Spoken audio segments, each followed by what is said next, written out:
আসসালামু আলাইকুম। BD kitchen হোমে সবাইকে স্বাগতম জানাচ্ছি। আজকে আমি ৮টি ডিম দিয়ে পুডিং তৈরি করে দেখাবো। কিভাবে পারফেক্টভাবে আপনারাও বাসায় পুডিং তৈরি করতে পারবেন। আজকে থাকছে তারই রেসিপি। তো ভিডিওটা দেখতে থাকুন এবং আমার চ্যানেলটাকে সাবস্ক্রাইব করে রাখুন। তো এখানে আমি প্রথমেই ৫ চামচ দিয়ে দিচ্ছি মিল্ক পাউডার। আমি আজকে পুডিংটা মিল্ক পাউডার দিয়ে তৈরি করব।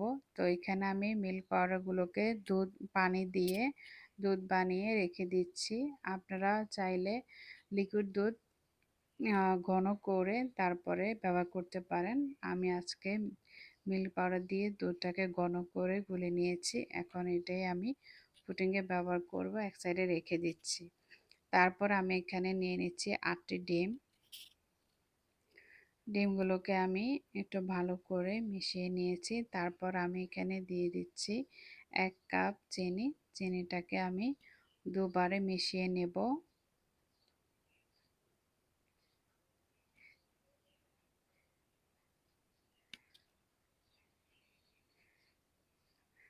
চিনিটা যাতে কোনো দানা না থাকে ভালো করে একবারে মিশিয়ে নিতে হবে।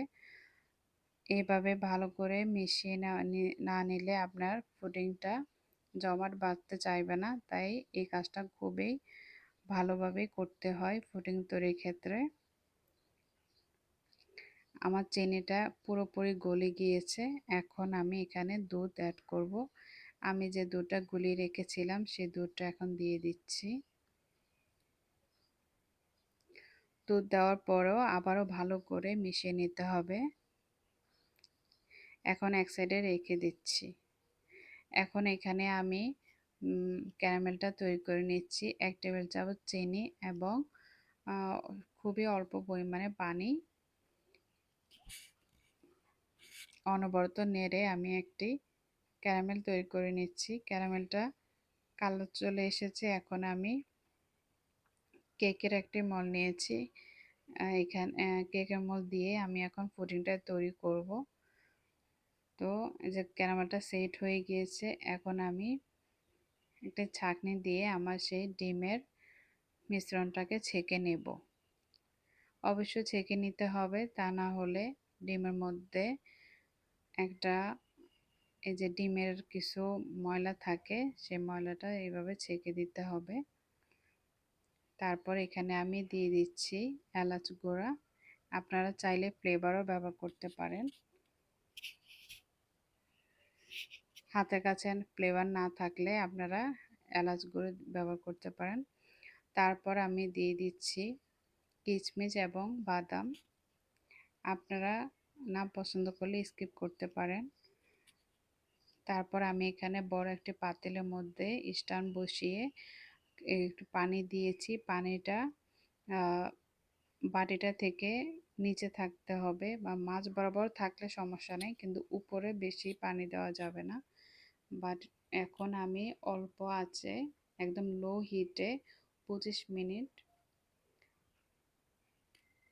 রেখে দিয়েছি। এখন আমি ২৫ মিনিট পরে ফিরে এলাম। ২৫ মিনিট পর আমার পুডিংটা একদম রেডি হয়ে গেছে। তারপর আমি চেক করছি যে পারফেক্টভাবে হয়েছে কিনা। তা আমার পারফেক্টভাবে হয়ে গিয়েছে ২৫ মিনিটেই। এখন আমি ঠান্ডা করে পুডিংটাকে কেটে নিচ্ছি। একটা ছুরি দিয়ে চারপাশে এভাবে কেটে নিয়েছি। তারপর আমি একটা উপরে প্লেট দিয়ে পুডিংটাকে ঢেলে নিচ্ছি। এই কাজটা খুবই সাবধানে করতে হবে, তা না হলে পুডিংটা ভেঙে যেতে পারে। আমার পুডিংটা একদম ভেঙে যায়নি। আমি খুব সুন্দর করে বাটি থেকে বের করে নিয়েছি। মাশাআল্লাহ, খুব সুন্দর হয়েছে। এখন আমি কেটে দেখাচ্ছি।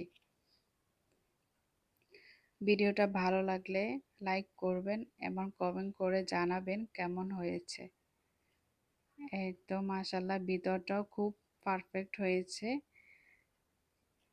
আপনারা এইভাবে বাসায় ট্রাই করবেন। আল্লাহ হাফেজ।